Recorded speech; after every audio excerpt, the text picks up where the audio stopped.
Вновь в Нерюнгри обрушился дом после зимней оттайки. В одном из жилых домов не выдержала свая и подъезд рухнул. Подробности в сюжете Надежды Акимовой. В городе Нерюнгри по улице Комсомольская в жилом доме 21/2 обрушился подъезд, вследствие чего одна из свай лопнула. На втором этаже во время крушения в квартирах падала мебель. Слава богу, что обошлось без жертв, нету никаких травм серьезных, просто испуги, там ссадины, синяки.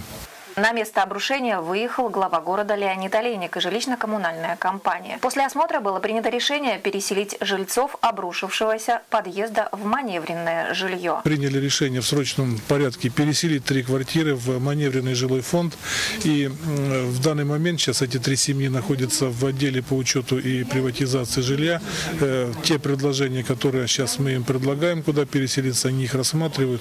И мы организуем транспорт, чтобы перевести этих людей, чтобы они могли жить уже в более безопасных условиях. После на месте происшествия провела обследование межведомственная комиссия, которой было установлено, что в данном доме остальным жильцам проживать опасно. Мэр города Леонид Олейник выехал на встречу с жителями аварийного дома, чтобы переговорить об их переселении во временное жилье. Но жители наотрез отказываются переезжать из опасного дома. То, что нам вот сейчас в данный момент предложили, я не согласна, потому что нет, еще раз нет. Несмотря на то, что городские власти пообещали из маневренного жилья переселить в новые квартиры через год и свое обещание готовы подтвердить гарантийными письмами, многие жильцы не согласны переезжать из этого дома. Аналогичная ситуация была буквально месяц назад, когда жители еще одного аварийного дома по улице Черопчинская 1/2 отказались переезжать в маневренное жилье. Властям пришлось пойти на вынужденные меры, взяв средства из местного дефицитного бюджета на покупку квартир на вторичном рынке. Жители данного дома планируют переселять вне очереди. При помощи изменений, внесенных в программу, данный дом подлежит переселению только в 2017 году.